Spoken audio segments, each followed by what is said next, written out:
Hello everyone, here's a fun piece for beginners. You can learn it either by reading or by rote. It is called Samba in Sixths, and it is by Gerald Schwertberger. It goes like this.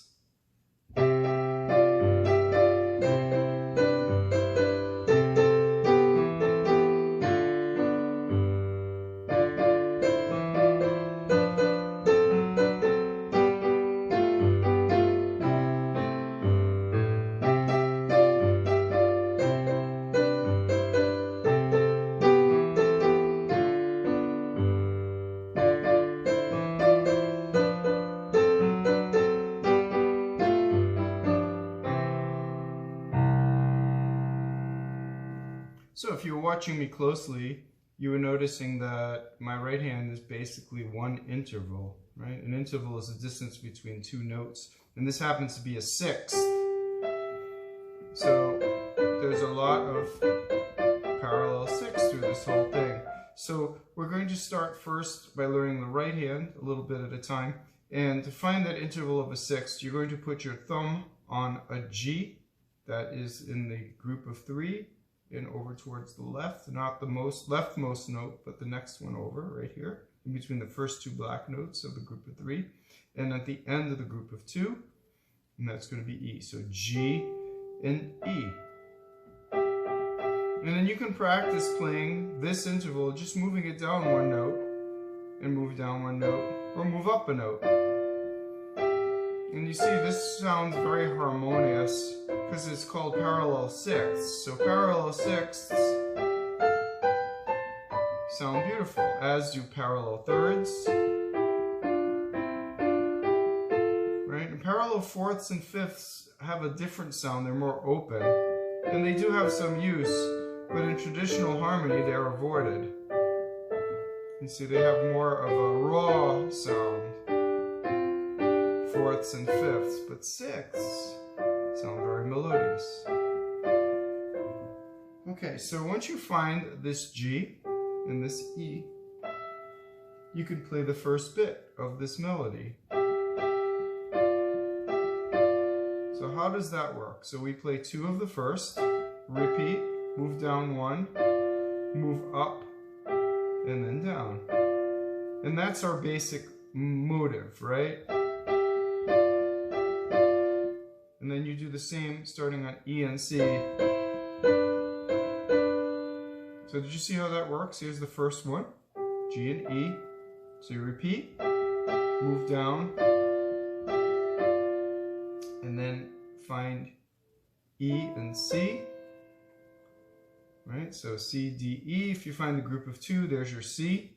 You find the group of three, there's your F. This is the landmark way of finding the keys on it, right? So you're going to find an E, which is next to F, and a C. And that's your next part. First part, starting on G. Second part, starting on E and C. And then the third part, starting on C and A.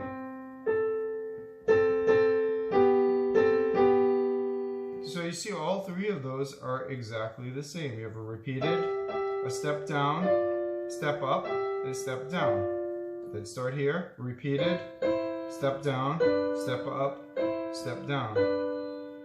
And then here, repeated, step down, step up, step down, and then you have a little ending. So there's a third. Okay, so this is a B and a D. So the ending is A and F. So here's that whole first sequence. And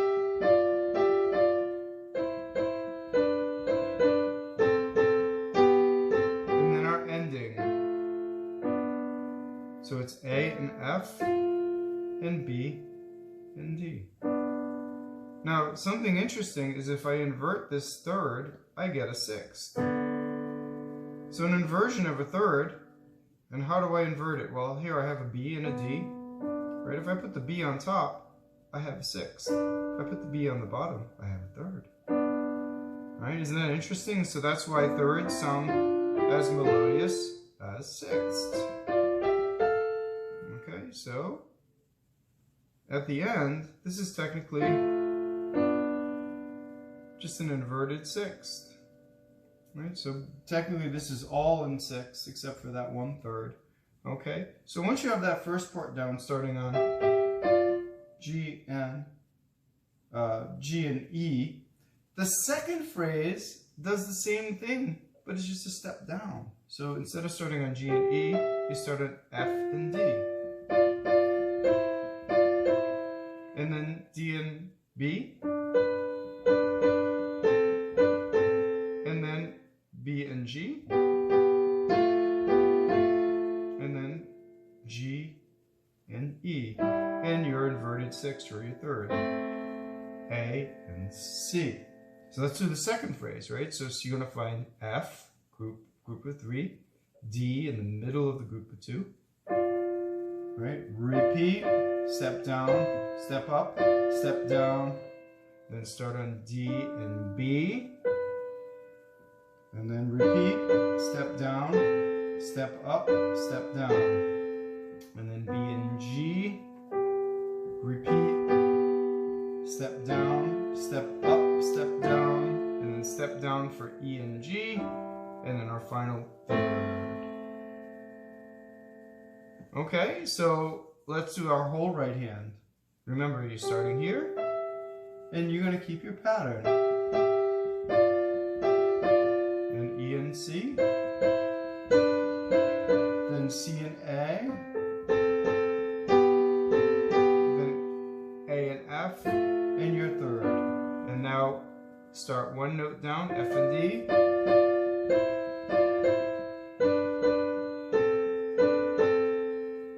And then G and B. Okay, well that's basically the whole right hand. So when you have that down, you can pause the video at any point, right? And you can do little bits. And when you have that all figured out, now you can work on the left hand. You're going to work the left hand separately. So left hand is going to put your second finger or your index finger on C next to the group of 2 black notes. And you're going to put your fifth finger on G. So it's going to be this. So you're going to do this twice. C, G, C,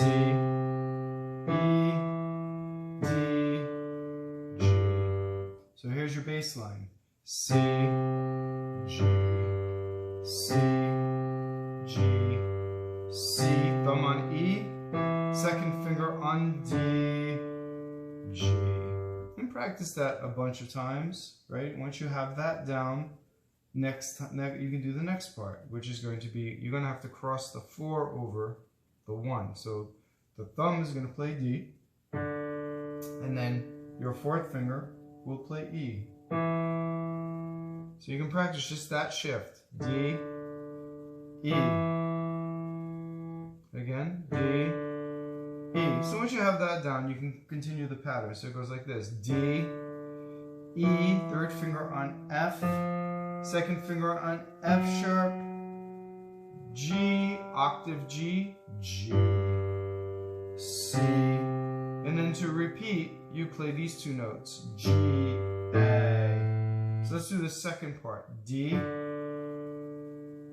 So I'm sorry, you're going to start with your thumb. D, fourth finger on E, F natural, F sharp, G, G, C, G, A. And then you repeat. C, G, C, G, C, E, D, G. Thumb on D, fourth finger, third finger on F, second finger on F sharp, G, G, C, C. Now this little bit at the end is just to end, right?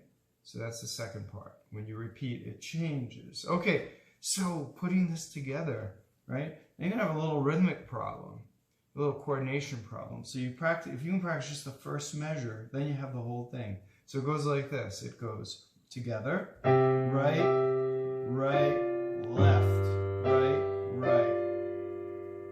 So you want to practice that in order. Together, right, right, left, right, right. So there's only one note where your hands play together. The rest of the notes are in the clear, right? So right hand's going to have two notes in the clear after you play together. You play together.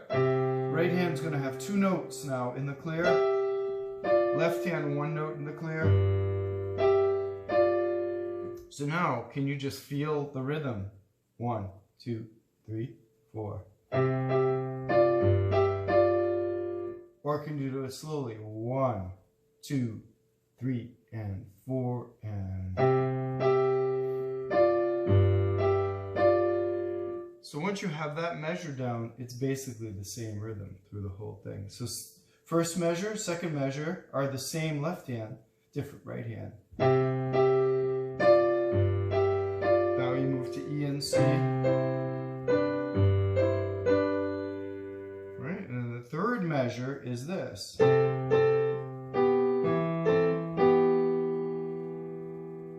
So there's your E, your C, and your E. So I would advise you to practice each measure separately. First measure, second measure, third measure, and then fourth measure is this. Okay, so if you practice one measure at a time, and now fifth measure is this. So this is the one where your thumb and your fourth finger have to cross over, right? And you practice that a bunch of times. And then the next measure, sixth measure, that F sharp sounds really nice, doesn't it? Let's do that sixth measure. And then seventh measure. Seventh measure. And then eighth measure.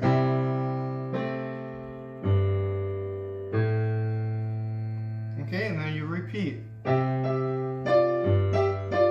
First measure, second measure, third measure, fourth measure, fifth measure. So don't forget to cross over as I did. Now here comes our ending that's going to be different.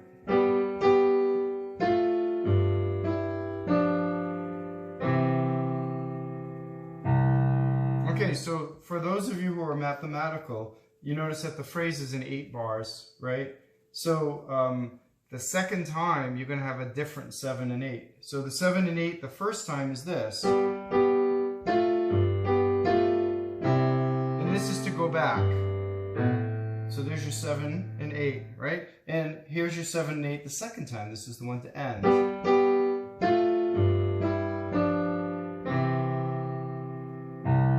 Okay, so now, I don't think I ever did this right hand, so let's do this endings. This is the 7 and the 8 for the right hand. So you're going to start B and G, and you're just going to go right down all the way stepwise.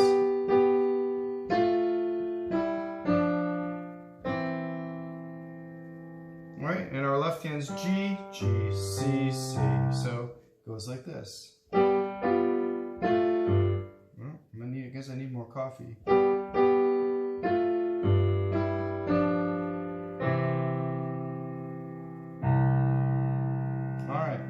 So, let's go through the whole thing slowly. So, here we go. First measure. 1, 2, 3,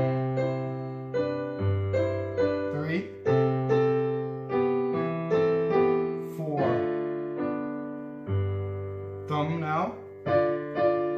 Fourth 6, 7, 8. Now repeat to 1. 1, 2, 3, 4, 5, 6, 7, 8.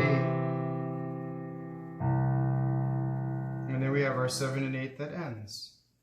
Alrighty? So I hope you have fun practicing this. Have a great day, and thank you for watching.